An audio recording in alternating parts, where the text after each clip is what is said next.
They hold the world in their hands, an elite class of individuals with more wealth than entire countries and all the power that comes with it. Billionaires.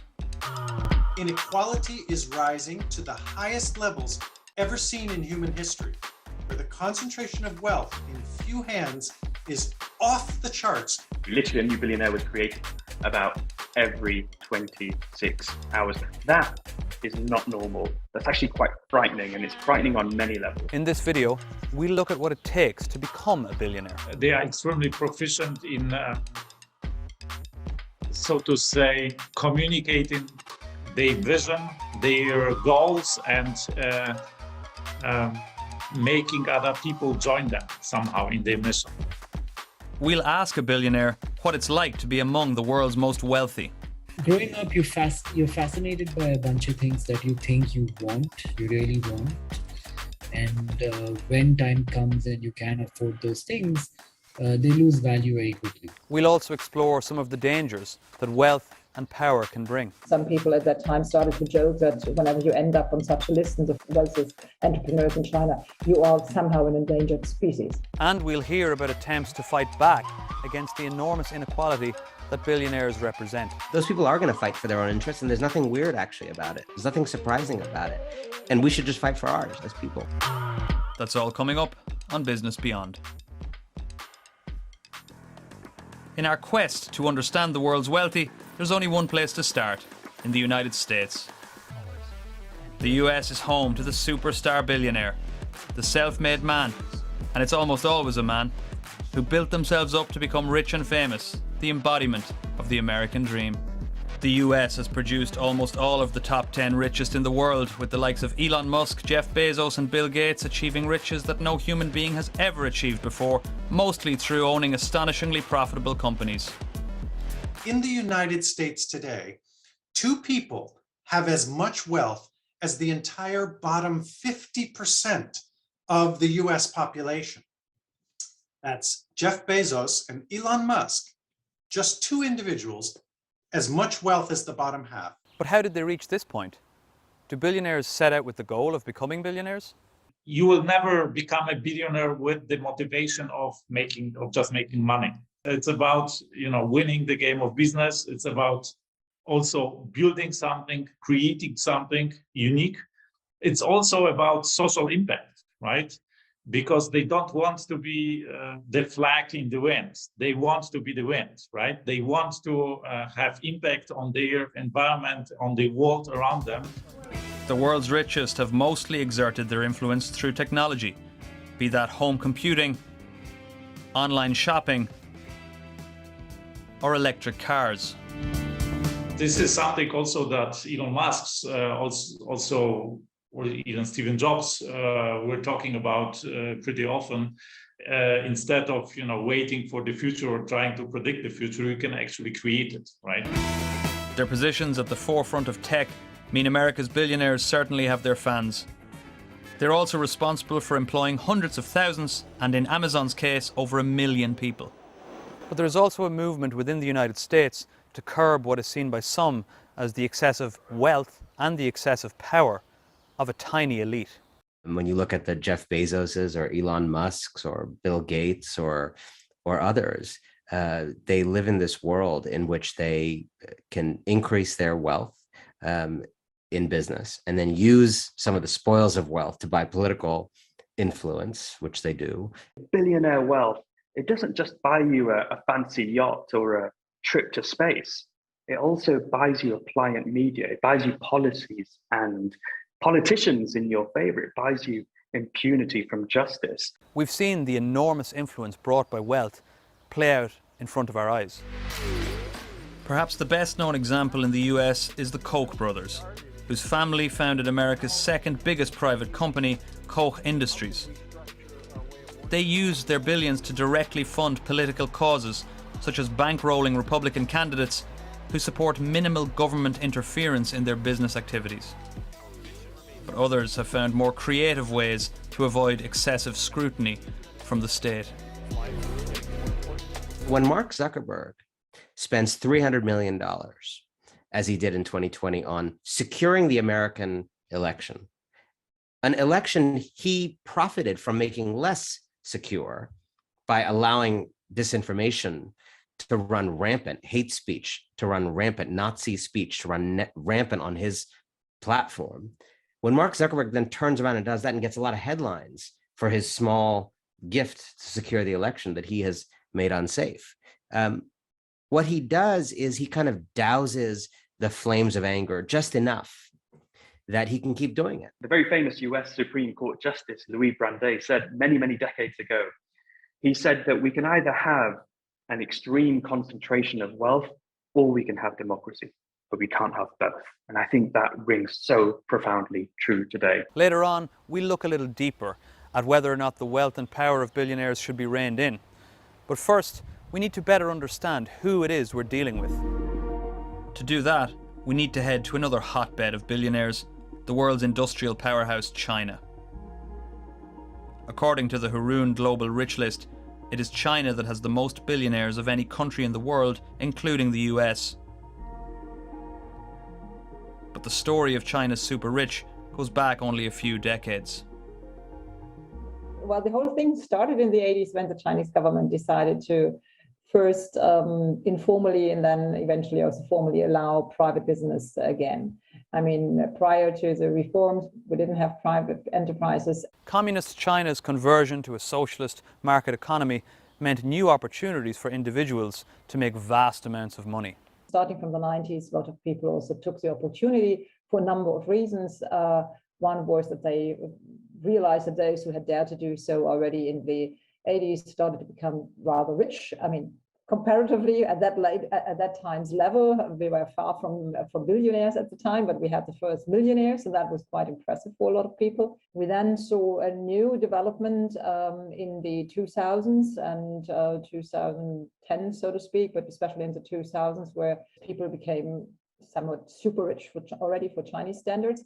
That was on the one hand in things related to film and media and so on. I mean, the first celebrities that became really prominent.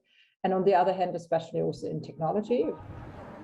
And it's China's booming tech sector that has produced some of the most famous names in Chinese business. Names like Jack Ma, charismatic co-founder of online retail leviathan Alibaba. But just as he was once seen as a symbol of China's entrepreneurial prowess, Ma has now become a symbol of what some see as China's attempts to tame the ultra-rich. Jack Ma all but disappeared from public view in late 2020 after giving a speech in which he criticized China's financial regulators. It followed Beijing's intervention to block the IPO of his digital finance firm Ant Group. The discussion is still open whether he knew that the winds were changing and that was kind of the last effort to speak out openly against this change, or whether the speech itself kind of triggered the change. I tend to the former, but at least after that, we saw much more regulation for the fintech sector, for technology, at least internet technology companies. And also then last summer, a lot of regulation coming out for other areas where some people had made a lot of money. As a result of the tighter regulation, tycoons in China's technology, education and real estate sectors have found themselves slipping down the rich list. Some onlookers are convinced that these individuals had accrued too much power along with their money for Beijing's liking. Nowhere do billionaires have their hands more firmly on the levers of power than in Russia, home of the world's most notorious oligarchy. When President Vladimir Putin ordered Russian troops into Ukraine, one of the first ways in which Western allies responded was to impose sanctions on Russia's super rich. That tells you a great deal about how important they are to propping up Putin's government. Another clue is in the word we use to describe Russia's billionaires: oligarch. It's a word that is actually very ancient. It goes back thousands of years. And oligarchs or oligarchy refers to a very special situation in which extremely wealthy people have tremendous political power. Russia's super rich largely made their money by seizing upon opportunities brought by the fall of the Soviet Union. In the first years, starting with the late 80s, going into the 90s, pretty much the only way one could become extremely wealthy very quickly was you somehow were smart enough to be able to grab assets and to privatize them to yourself. The unceremonious fall of communism in Russia created huge opportunities for individuals to acquire lucrative property and resources from the state at knockdown prices. And purchases made back then shaped the billionaire landscape in Russia today. If we're talking about the very, very top, how one can make a fortune in the billions or tens of billions, it depends on what it is that your country has riches in. So, for example, in the case of Russia, pretty much most of the action is in things like oil, gas, things like that. So that's why we saw so many of the oligarchs around metals and natural resources. But being a Russian billionaire can be a risky business. Acquiring and then holding on to your wealth often means playing a dangerous game.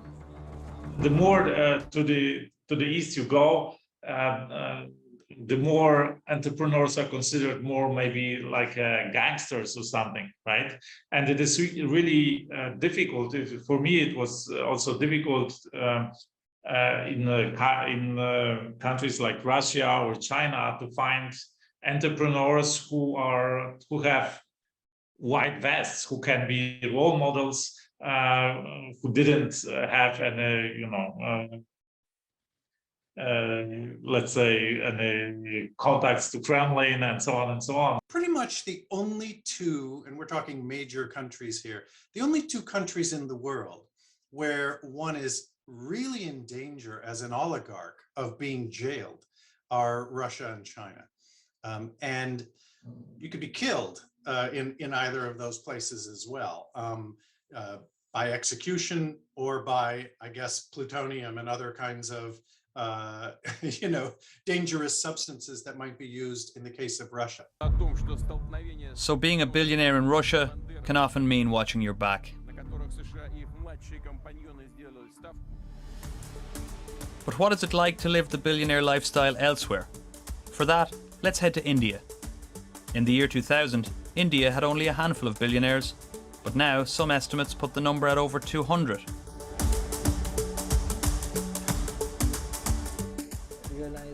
One of them is Nikhil Kamath. More than a decade ago, he and his brother set up the online trading platform Zerodha. A boom in individual Indians taking to the stock market in the past couple of years propelled the pair of them up the rich list and into the $1 billion club. I asked Nikhil what motivated him at the start of his entrepreneurial journey. Turning a profit, I think, was the primary goal, right? You can do many things, but you need to be profitable before you can think about being responsible with money and all of that. So at the very beginning, the journey started with the intention of making money, turning a profit. A modest aim to start off with, but Nikhil admits he still had his sights set on joining the ranks of India's ultra-wealthy. Growing up in a middle-class household in India, you always, we celebrate our entrepreneurs, and societies across the world celebrate the more affluent, be it through social media, be it through television or movies, and the same happens here. So growing up, definitely your subconscious is programmed to want to have what you do not have. But now he does have it.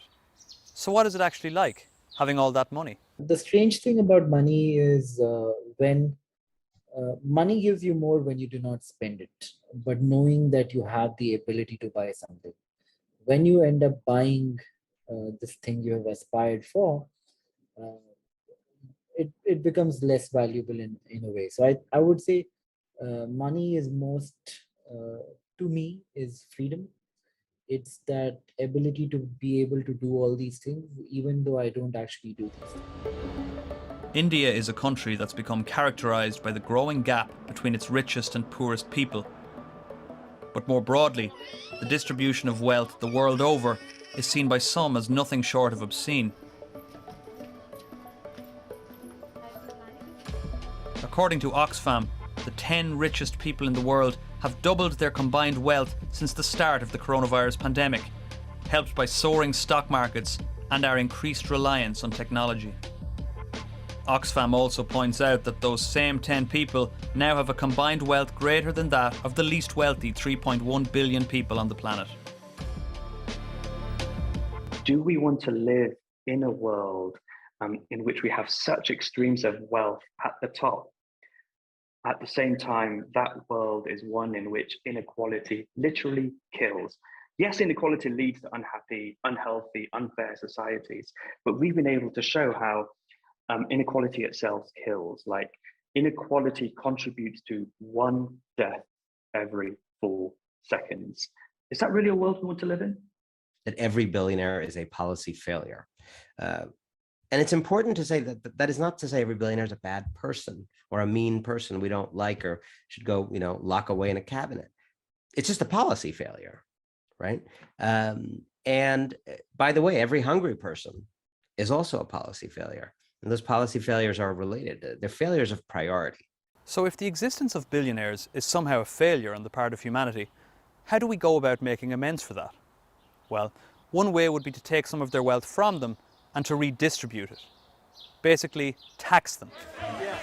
But opponents of those who want billionaires to be hit with extra taxes argue that we would put at risk the businesses and millions of jobs that they're responsible for. Now imagine you own 60% of that company. You are in charge. You can decide about everything. Now you get a tax, and in order to service that tax, you would need to sell, let's say, 10 or 11% of that company, right? So you sell that the shares, then you lose maybe the control of the company. The company, the new management doesn't perform that well. People lose jobs. The economy loses products or services. Does it solve any of the problems? I don't think so. An alternative to taxing billionaires is to encourage them to share their wealth themselves. It's a policy China is already deploying. While they have to give back, so they are doing good for the society on the one hand. On the other hand, for those companies, being somehow encouraged or forced to do charity is in the short run maybe hurtful. But in the longer run, they, I think, prefer this to tax payments, because taxes, once you have a new tax for the super rich, it's very difficult to take that back. Alternatively, you can just hope the billionaires will perform their own acts of philanthropy. And that's something we do already see. Bill Gates and his then-wife Melinda pledged $15 billion to charity through their own foundation during 2021, making them the world's biggest charitable donors. But even then, activists seeking greater wealth distribution are skeptical of the motivations of billionaires. I don't think Bill Gates is in some narrow, cunning sense trying to score a few reputational points. I think he's genuinely trying to make the world a better place in his mind. The problem is, with almost no exceptions, the people in that class, when they set out to do this kind of do-gooding, even when they're earnest about it and want to do it, they tend to do it in ways that rule out any threats to their own power. Right? So you don't see Bill Gates saying, let's fix the American education system by taxing very rich people a lot more. Earlier on, we heard the existence of billionaires described as a policy failure. It begs a big question. Would the world be a better place without them?